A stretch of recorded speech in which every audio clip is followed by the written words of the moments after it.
मृत्युंजय की धमकी। ठठाचारी कृष्णदेव राय के दरबार में राजगुरु थे। वह तेनालीराम से बहुत ईर्ष्या करते थे। उन्हें जब भी मौका मिलता तो वे तेनालीराम के विरुद्ध राजा के कान भरने से नहीं चूकते थे। एक बार क्रोध में आकर राजा ने तेनालीराम को मृत्युंजय देने की घोषणा कर दी, परंतु अपनी विलक्षण बुद्धि और हाजिर जवाबी से तेनालीराम ने जीवन की रक्षा की। एक बार तेनालीराम ने राजा द्वारा दी जाने वाली मृत्युंजय की धमकी को हमेशा के लिए समाप्त करने की योजना बनाई। वह ठठाचारी के पास गए और बोले, महाशय, एक सुंदर नर्तकी शहर में आई है। वह आपके समान किसी महान व्यक्ति से मिलना चाहती है। उसने आपकी काफी प्रशंसा भी सुन रखी है। आपको आज की रात उसके घर जाकर उससे अवश्य मिलना चाहिए, परंतु आपकी बदनामी न हो, इसलिए उसने कहलवाया है कि आप उसके पास एक स्त्री के रूप में जाएगा। ठठाचारी तेनालीराम की बातों से सहमत हो गए। इसके बाद तेनालीराम राजा के पास गए और वही सारी कहानी राजा को सुनाई।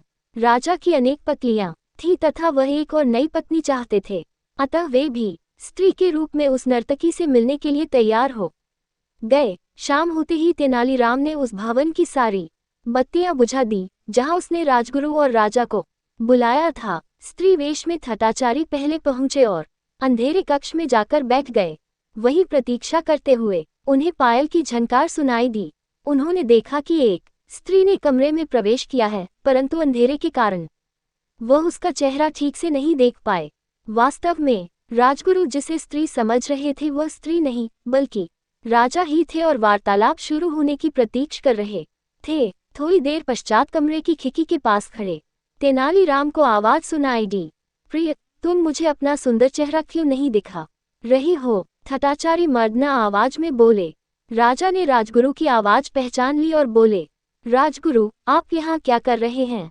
राजगुरु ने राजा की आवाज पहचान ली। शीघ्र ही वे दोनों समझ गए कि तेनालीराम ने उन्हें मूर्ख बनाया है। दोनों ने कक्ष से बाहर आने का प्रयास किया, परंतु तेनालीराम ने द्वार बाहर से बंद कर उस पर ताला लगा दिया था। वह खिड़की से चिल्लाया, यदि आप दोनों यह वचन दें कि भविष्य में कभी मृत्युंजय देने की धमकी नहीं देंगे तो मैं दरवाजा खोल दूंगा। महाराज को तेनालीराम के इस दुस्साहस पर बहुत ही क्रोध आया, पर इस परिस्थिति में दोनों अंधकार में कक्ष में असहाय थे और तेनालीराम की इस हरकत का उसे मजा भी नहीं चखा सकते थे।